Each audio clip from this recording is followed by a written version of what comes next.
நம பார்வதி பதையே ஹர மகாதேவா. ஜெய் ஆஞ்சநேய சுவாமிக்கு ஜெய். இந்த 12 ராசிகள், 12 ராசியாதிபதிகள் எல்லாரும் இருக்காங்க. ஆனா நம்ம கல்யாணம் ஏன் நடக்க மாட்டேங்குது, நம்ம வீட்டுல ஏன் கஷ்டங்கள் வருது, இதுக்கெல்லாம் என்ன காரணம் அப்படின்னு நீங்க பார்க்கணும். என்ன அப்படின்னா, ஜாதகத்திலே லக்னாதிபதி நன்றாக இருக்கணும். லக்னம் நல்லா இருந்ததுன்னா லக்னத்திலேந்த அந்த சஞ்சலங்களே வராது. இப்ப கும்ப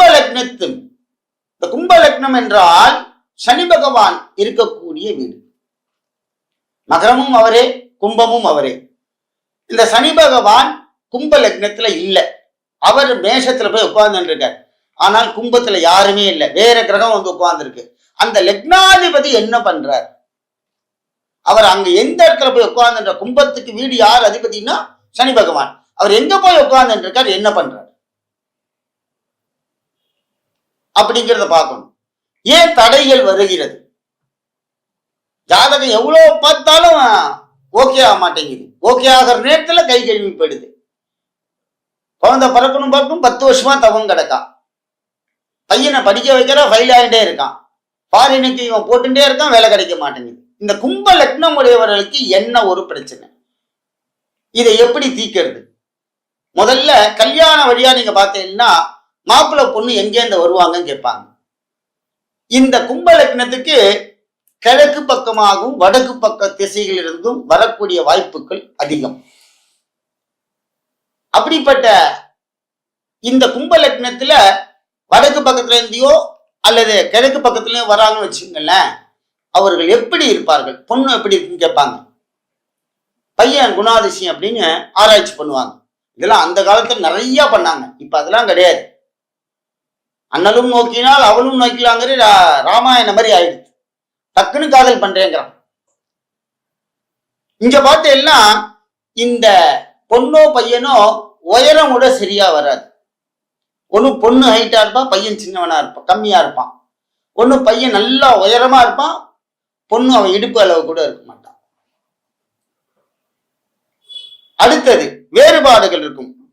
சரி, இவங்க எப்படி இருக்கும் குணாதிசயம் அப்படின்னா, நீதி, நேர்மை, நியாயம், கட்டுப்பாடு, தர்மம் கரெக்டா இருப்பாங்க, திராசு மாதிரி.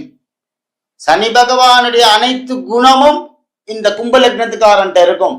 நீதி, நேர்மை, நியாயம் எதா இருந்தாலும் கரெக்டா பேசுவான். இவர்கள் என்னவாக இருப்பார்கள்? குறைஞ்சபட்சம் வக்கீலா இருக்கணும், குறைஞ்சபட்சம் ஜட்ஜிமெண்டரா இருக்கணும், இல்ல போலீஸ் டிபார்ட்மெண்ட்ல நல்ல உயர்ந்த இடத்துல இருக்கணும்.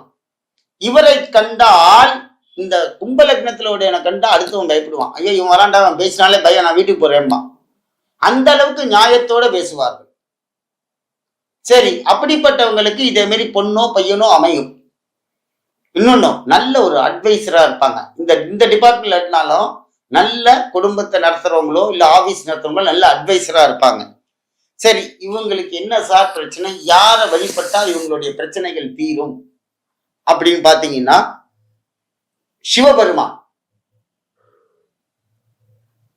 சிவபெருமானை வழிபடுதல். இல்லைன்னா ராமரோட சேர்ந்த ஆஞ்சநேயரை வழிபடணும். ராமர், லக்ஷ்மணர், சீதை, ஆஞ்சநேயர் காலில் உட்கார்ந்து இருப்பார். அந்த ராமர் கோவிலுக்கு போய் வழிபட்டேன்னா இந்த கும்ப லக்னக்காரங்களுக்கு மிக சிறப்பாக கல்யாணம் நடக்கும். கோல் என் செய்யும் வினைதான் என் செய்யும், கோல் என் செய்யும் வினைதான் என் செய்யும்,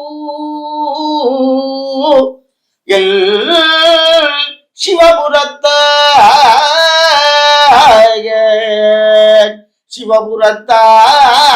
இருக்கையிலே நவகோல் மகிழ்ந்து நன்மை அளித்திடு. இப்ப ஏன் சிவபெருமான் வந்தார் பார்த்தீங்களா? இந்த 12 ராசிக்குமே சிவபெருமான் தான். சிவன் இல்லைன்னா 12 ராசி ஒரு வேலையும் செய்யாது, கண்ட்ரோலுக்கே வராது.